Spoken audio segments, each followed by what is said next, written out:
Hello बच्चों, कैसे हो आप? उम्मीद करता हूं सभी अच्छे होंगे। देखिए, मैं डॉक्टर विकास कुमार आज आपसे क्लास 10th का चैप्टर नंबर 1 रियल नंबर के बारे में बात करना चाहूंगा। देखिए बेटे, अगर हम बात करते हैं क्लास 10th के रियल नंबर्स की, तो सबसे पहली बात करते हैं रियल नंबर होते क्या है, कहां तक उसके लिए क्या क्या पढ़ना पड़ेगा। सबसे पहले बात आती है नेचुरल नंबर की। तो नेचुरल नंबर्स होते क्या है? काउंटिंग्स आपकी जनरली 1 2 3 4, इनको आप नेचुरल नंबर्स कहते हैं। Second is whole number. अगर हम होल नंबर्स की बात करें तो इसमें सिर्फ जीरो ऐड हो जाता है, बाकी नंबर्स वैसे के वैसे ही। ठीक है। इसके बाद बात करते हैं इंटीजर्स की। तो इंटीजर्स में आपके पास पॉजिटिव नंबर भी होंगे और नेगेटिव नंबर भी होंगे। ठीक है। फिर इसके बाद बात करें तो rational numbers. Rational numbers, rational numbers क्या होते हैं? वे नंबर जो p बाई क्यू की फॉर्म में लिखे जा सकते हैं, वे p and q are integers and q not equals to 0। Next one is irrational. Irrational number. Those number which can be written in form of √2, √3, √5 like that. अब बात करें अगर इसकी, तो देखिए बेटे, ये अगर नेचुरल नंबर का सेट है, नेचुरल नंबर है, तो ये आपका होल नंबर, यानी कि सारे नेचुरल नंबर होल नंबर के अंदर आते हैं। फिर इंटीजर्स, यानी कि आपका इंटीजर्स जो है वो भी होल नंबर्स हैं, सारे होल नंबर इंटीजर्स हैं, सारे नेचुरल नंबर्स इंटीजर हैं, लेकिन इंटीजर्स सारे के सारे होल नंबर नहीं होते। इसके बाद बात करें तो दैट इज रैशनल नंबर्स। ठीक है, इसको क्यू से रिप्रेजेंट करते हैं अगर हम रैशनल नंबर्स। ठीक है, तो ये सारे के सारे इंटीजर्स रैशनल नंबर हैं, ऑल होल नंबर्स इन आपके रैशनल नंबर्स हैं, नेचुरल नंबर्स रैशनल नंबर्स हैं। तो रहा क्या साइड में अलग से? Irrational number. इररेशनल नंबर, अब ये टोटली जो भी आपने पढ़ा है ये सब रियल नंबर है, यानी कि रियल नंबर्स जो हैं, जो भी नंबर्स अभी तक आपने पढ़े, चाहे वो नेचुरल नंबर है तो भी रियल नंबर है, चाहे वो होल नंबर है तो भी रियल नंबर है, चाहे वो इंटीजर्स हैं तो भी रियल नंबर है, और चाहे वो रैशनल या इररेशनल है तो भी क्या है? रियल नंबर्स हैं। बट बात यहां पर सिंपल सी है कि अगर हम इसको अलग तरीके से बात करें तो मैं कहूंगा रियल नंबर्स दो टाइप के, one is rational, second is irrational. Sir rational के अब आगे बात करें तो इसमें इंटीजर्स भी आ जाते हैं, इसमें होल नंबर भी आ जाते हैं, और इसी में आपके नेचुरल नंबर भी आ जाते हैं। तो इस रैशनल नंबर्स के अंदर ही ये सारी चीजें हैं। ठीक है, अब यहां पर बात करते हैं कि चैप्टर नंबर जो 1 है आपका रियल नंबर, इसमें किस किस तरीके से क्वेश्चंस पूछे जा रहे हैं। देखिए बेटे, जनरली बात करें अगर, तो इस चैप्टर को हम 4 डिफरेंट कैटेगरीज में डिवाइड करते हैं। 4। Number 1 HCF by long division method.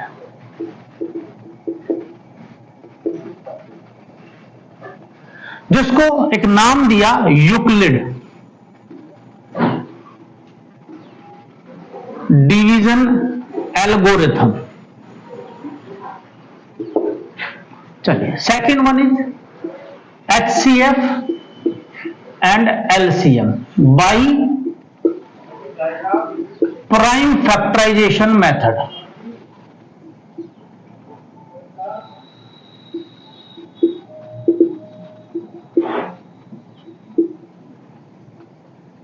prime factorization method. Third is prove that root 2 type, root 3 type These are irrational number.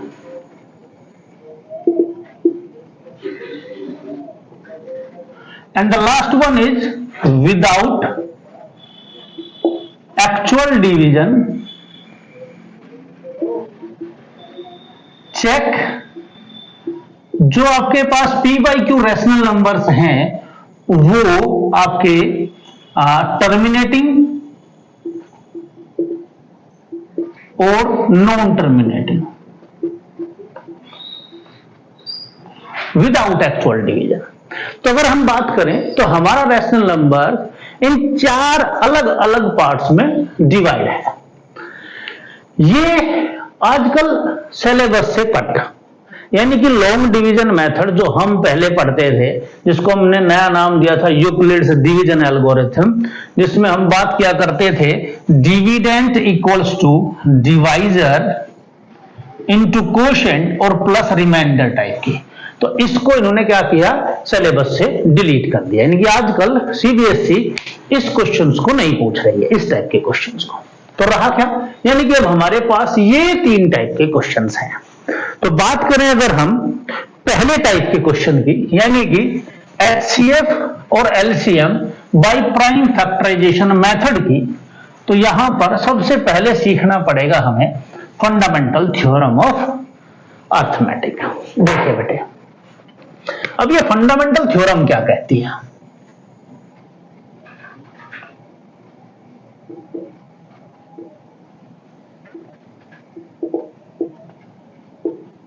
चलो, अब फंडामेंटल थ्योरम ऑफ अर्थमेटिक क्या कहती है, every composite number can be express as a product of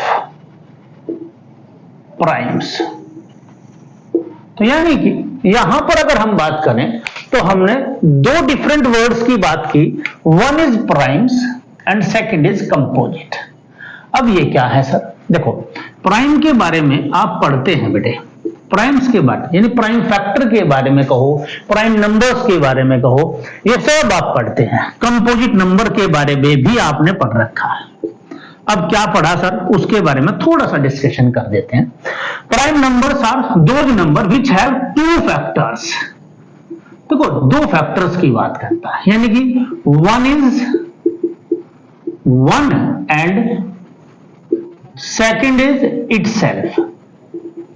यानी अगर हम बात करें तो कह सकते हैं कि प्राइम नंबर्स वे नंबर हैं जो सिर्फ 2 डिफरेंट नंबर से डिवाइड हो सकते हैं, एक खुद से और एक 1 से, सिर्फ 1 से। ठीक है, तो अगर वे नंबर्स कहें तो उनको कहते हैं prime numbers. Those number which have more than 2 factors, more than, यानी कि अब जो नंबर्स है वो अपने आप से डिवाइड हो रहा है, 1 से डिवाइड हो रहा है, इसके अलावा किसी और नंबर से भी डिवाइड हो रहा है, तब इसको हम कहते हैं कंपोजिट नंबर। अब एग्जांपल्स की बात करें तो प्राइम नंबर्स के एग्जांपल रहेंगे 2, 3, 5, 7, 11, 13 और बहुत सारे। कंपोजिट नंबर की बात करें तो 4, देखो 4 के डिविजिबल कौन कौन है सर, 1 के टेबल में आता है सर, 2 के टेबल में आता है सर, 4 के टेबल में भी आता है, तो 3 फैक्टर हुए, इसलिए कहा मोर देन 2 फैक्टर। सर 6 1 के टेबल में आता है, 2 के टेबल में आता है, 3 के टेबल में आता है, 6 के टेबल में आता है, तो मोर देन 2 फैक्टर्स। तो इन नंबर्स को हम कंपोजिट नंबर कहते हैं। तो जितने भी ऐसे नंबर्स हैं, इन सभी नंबर्स को हम क्या लिख सकते हैं, अपने प्राइम की प्रोडक्ट की फॉर्म में लिख सकते हैं। जैसे कि अगर मैं कहूं 4 को हमने लिखा 2 into 2, तो 4 क्या था, कंपोजिट नंबर था, 2 और 2 क्या है, प्राइम नंबर्स हैं। ठीक है, तो इनकी प्रोडक्ट की फॉर्म में हमने अपने कंपोजिट नंबर को लिख लिया है। ऐसा आप पहले से करते आ रहे हैं, लेकिन बस ये पता नहीं था कि ये हमारी थ्योरम है, करते ऐसा ही आ रहे हैं। इससे अलग कुछ नहीं किया। अब क्या करें सर? तो यहां पर अब हम जो बात करेंगे एचसीएफ की और एलसीएम की, वो इसी मेथड पर डिपेंड है। यानी कि हम अपने कंपोजिट नंबर को क्या करेंगे, प्राइम्स में डिवाइड करेंगे और फिर उसके एलसीएम और एचसीएफ फाइंड करेंगे। ठीक है, अब चलते हैं आगे।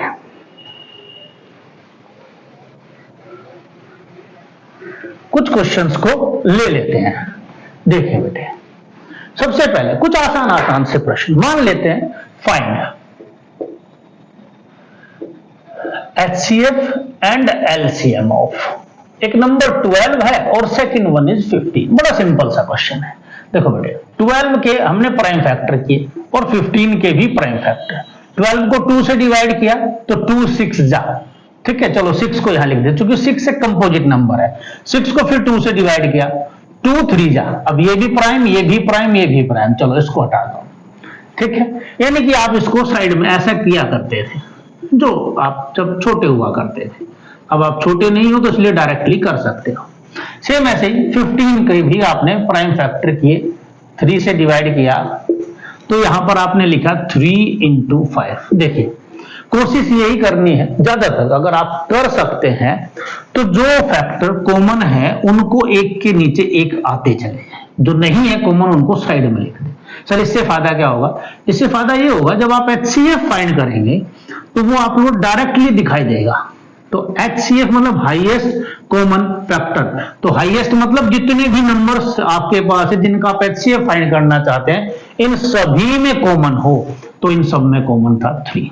नेक्स्ट है LCM, least common multiple. Least मतलब किसी एक में आ जाए, सभी में आए, उन सभी मल्टीपल्स को लिखना है। तो ये आपके पास 2 आया सर, ये आपके पास 2 आया सर, इन दोनों में से एक की लिखा जाएगा और ये आपके पास 5 आया। इन सब की प्रोडक्ट करिए, 5 3 जा 15, 15 2 जा 30, 30 2 जा 60, तो ये आपके पास एलसीएम है। ठीक है, तो ये है आपके पास एचसीएफ और एलसीएम फाइंड करने के बड़े आसान सा क्या प्राइम फैक्टराइजेशन मेथड। इसी मेथड पर हमारी एक्सरसाइज पूरी की पूरी एक्सरसाइज गिवन है। इसमें एक चीज और भी गिवन है, चलिए बात करते हैं उसकी भी।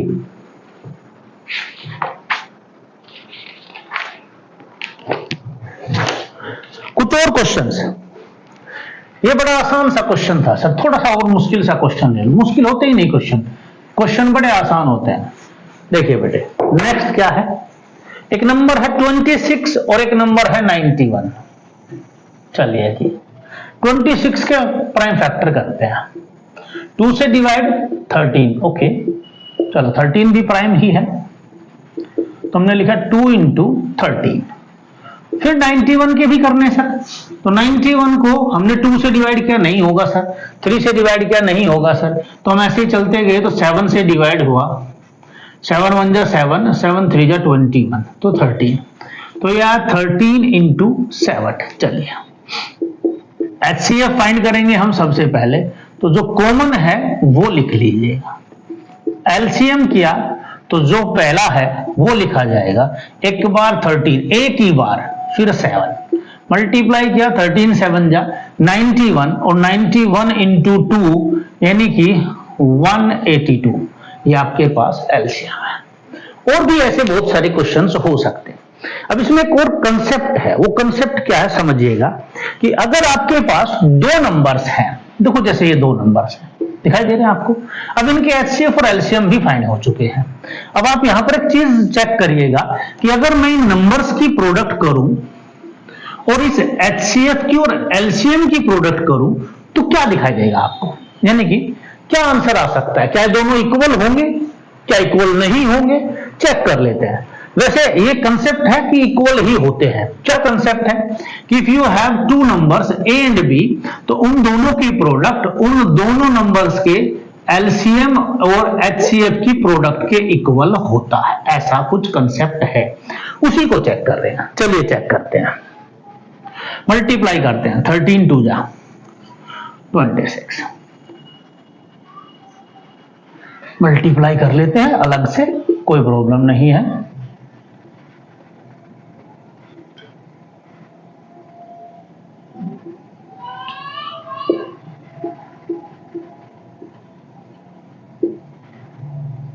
तो आंसर आया 2366। चलिए यहां भी प्रोडक्ट कर लेते हैं 91 की 26 के साथ।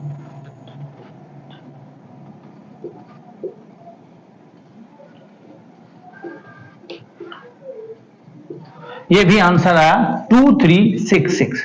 क्या दोनों आंसर सेम है? तो अब इस पर क्वेश्चन कैसे बनता है देखिए। क्या आपको लगता है कि डायरेक्टली आपको इस तरीके का वेरीफाई करने के लिए क्वेश्चन देगा? नहीं, क्वेश्चन कुछ इस तरीके का हो सकता है क्या कि आपसे पूछ लिया जाए, यहां पर चार चीजें दिखाई दे रही हैं, एक नंबर ए, एक नंबर बी, एक आपका एलसीएम और एक आपका एचसीएफ। अगर इन चार में से कोई तीन आपको दे दें तो फोर्थ आपसे पूछी जा सकती है और यही क्वेश्चन बनता भी है। जनरली यही क्वेश्चन बनता है। क्या बनेगा क्वेश्चन देखिएगा। एचसीएफ ऑफ गिवन है, एचसीएफ ऑफ 306 एंड 657 जो है वो 9 है।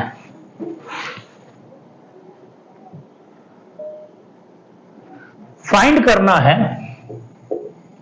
एलसीएम ऑफ 306 और 657 का। देखो क्वेश्चन बना नहीं बना? देखो ये क्या है ए, ये क्या है बी, ये रहा आपका एचसीएफ और फाइंड क्या करना है एलसीएम। ये सर चलिए करते हैं। तो HCF into LCM equals to a into b, जिसकी वैल्यू है रखते चले जाओ 9। एलसीएम ए सर 306, बी सर 657। ओके, एलसीएम फाइंड करना है तो क्या आया 306 657 अपॉन क्या 9। डिवाइड करिए, आपकी कैलकुलेशन करिए, आपका आंसर आपके सामने होगा। चलिए 9 1 जा 9, 9 2 जा 18, 9 3 जा 27। चलिए 3 36, 9 4 जा 36। तो आपके पास है 34 इंटू 657। मल्टीप्लाई कर लीजिए। चलिए 34 की मल्टीप्लाई कर देते हैं।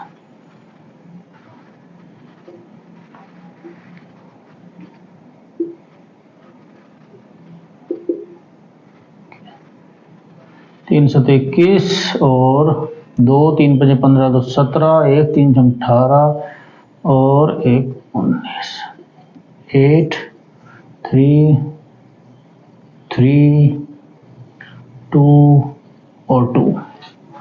तो आंसर आया 22338। अगर कैलकुलेशन सही है, मल्टीप्लीकेशन सही है तो लगभग यही आंसर है। ठीक है, तो एक कंसेप्ट ये भी है। तो यानी कि एचसीएफ और एलसीएम का डायरेक्टली आपके पास दो तरीके के क्वेश्चन पूछे जा सकते हैं, find HCF, find LCM, simple question. Second one is कि अगर आपके पास कोई दो नंबर्स का एचसीएफ गिवन है, एलसीएम फाइंड करिए। हो सकता है क्वेश्चन ये हो सकता था कि if you have the HCF of two number is 9, LCM of two number is 22338 and the one of them number is 306, then find the other one। ऐसा क्वेश्चन भी पूछ सकता है। तो ये डिपेंड करता है क्वेश्चन किस तरीके का पूछेगा आपसे। ठीक है, यहां पर एक और कंसेप्ट भी है, एक और क्वेश्चन है, देखिए उसकी बात भी करते हैं। क्वेश्चन क्या है और बड़ा सिंपल सा क्वेश्चन है और कंसेप्ट भी समझने का है। देखिए क्या है क्वेश्चन, ये है कि फॉर एनी एन, या मैं कहूं किसी एन की किसी भी वैल्यू के लिए, फॉर एनी एन 4 की power n end with the digit 0। क्या कभी ऐसा हो सकता है कि n की किसी भी वैल्यू के लिए 4 की पावर n, 6 की पावर n ऐसा कुछ हो कि वो 0 पर खत्म हो जाए? अब देखो इस कंसेप्ट को थोड़ा समझने की कोशिश करेगा। तो 4 की पावर n अगर एंड 0 पर होगा, यानी कि लास्ट डिजिट 0 है, उसके पहले कुछ भी लिखा हो कोई फर्क नहीं पड़ता, कुछ भी हो, डजंट मैटर। अगर ये 0 पर एंड होगा तो पक्की बात है कि जो कंप्लीट नंबर है ये 2 से डिविजिबल होगा, 5 से डिविजिबल होगा, 10 से डिविजिबल होगा। इससे हो ना हो, इससे हो ना हो, इससे जरूर होगा। तो हम मेनली इस कंसेप्ट को पकड़ के चलते हैं। ठीक है, यानी कि अगर कोई भी नंबर 0 पर एंड होगा तो वो 5 से डिविजिबल होगा, 100% बात है। यही से क्वेश्चन स्टार्ट होता है हमारा। क्या लेट किया, इफ पॉसिबल, अगर हो सकता है तो, फॉर एनी n 4 की power n end with the digit 0, मान लिया ऐसा है, तो फिर क्या होगा, प्राइम फैक्टर ऑफ 4 की पावर n, जो भी होंगे उसके प्राइम फैक्टर में, उसमें ये भाई साहब जरूर मिलेंगे। और अगर ये ऐसे हैं, ये वहां पर हैं, ठीक है, तो ही वो 0 पर एंड होगा। बट वी नो कि जो भाई साहब 4 की पावर n है, उसके तो प्राइम फैक्टर क्या थे, 2 थे।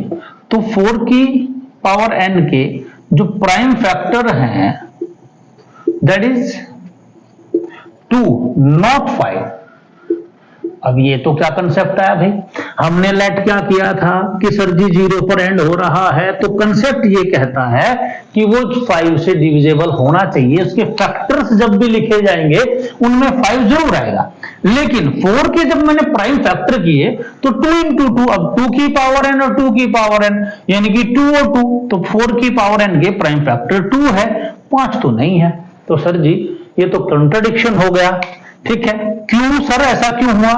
क्योंकि आपके पास एक थ्योरम है कि किसी भी कंपोजिट नंबर के जो प्राइम्स नंबर होते हैं वो आपके यूनिक होते हैं। ऐसा नहीं आज कुछ और तो कल कुछ और, ऐसा नहीं होता कि भाई 4 की अगर हम प्राइम फैक्टर की बात करें तो आज हमने कह दिया 2 और परसों तक जाते जाते हमने कह दिया 5, ना 10 दिन बाद हमने कह दिया तो 3 भी था यहां, तो नहीं, ऐसा कभी नहीं होता। यूनिक मतलब यूनिक, यानी आज जो है प्राइम फैक्टर वही रहेंगे हमेशा ही, तो विच इज कॉन्ट्राडिक्शन, ठीक है। सो आर सपोजिशन